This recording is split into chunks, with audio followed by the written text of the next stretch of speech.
A pleasant day to all of you. I am Sandra Maybe Magay, and I'm here in front of you to discuss or to give a sum of knowledge about terrorism. So what are terrorism? We have seen the incredible success of Gandhi's, Dr. King's, and other non-violent campaigns. It would be nice if we could think at the first line of defense. The Philippines is one of the top 10 countries most affected by terrorism, according to the 2020 Global Terrorism Index.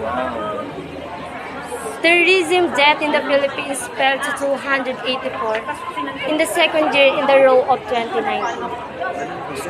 Terrorism is deliberated use of violence to instill fear among a populace, and as a result to achieve a certain political goal. Terrorism is almost always to occur asymmetric circumstances. One side possesses overwhelming force, while the other has no realistic prospect of mounting military challenges.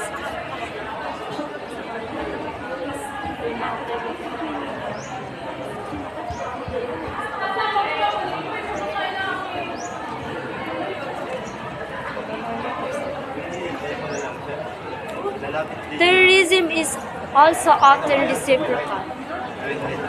Terrorism is the only way for the minority to confront the enemy's superior force. The majority is unable to locate the enemy in order to punish it and it terrorize supreme supporters of the enemy. The goal of terrorism is to instill fear among a large audience, as well as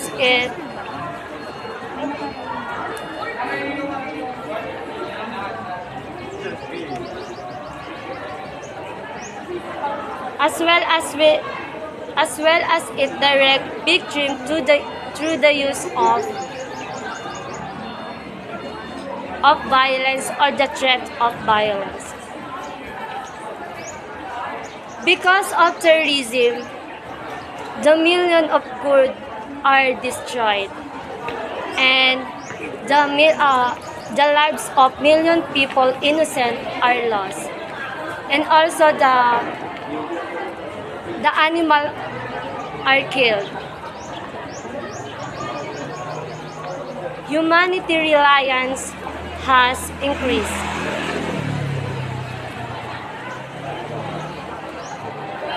A second terrorism is born after witnessing a terrorist act.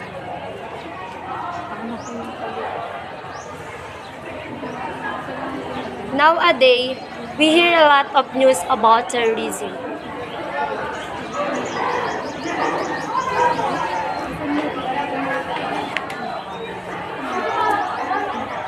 Attacking this country. Meanwhile, the most plausible justification for this act is when it is used in response to other form of violence. If someone punches you in the face and appears to instead to continue doing so, it may appear justified to try to respond to the physical violence. According to the just war theory, the purpose of war should be to protect innocent life for the harm.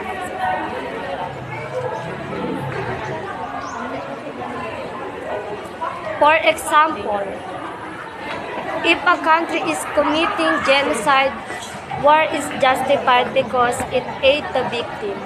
To be ethical, the cause of war must be in self-defense or the defense of others. So what can be done to prevent terrorism? These include initiatives to improve crisis response,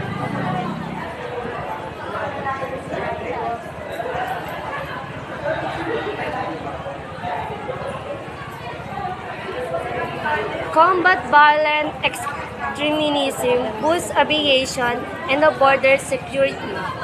strengthen global information sharing, and bolster law enforcement and judicial capacities. Additionally, slavery was justified by slave owners in the ancient time, much, much the same way we justify war or act of violence today. In principle, killing people is wrong, but you can have a right to self-defense and revenge. Plato believed that slavery was okay because slavery were stupid and their superior master could educate them to better understand the wisdom of contemplating the word of war. He also believed that people who were better off following his moronic lifestyle has a right to slave people who were worse at it in order to teach them to how the life more properly. In conclusion, the threat posed by terrorism must now be addressed on a global scale and at the outset. The law enforcement community cannot fight terrorism on its own. To battle the rising menace of terrorism, the people of the world will also need to come together, better to avoid pushing your enemies into a corner with terrorism in their only option. Of course, the require of difficult balance and a level of empathy that few government can manage.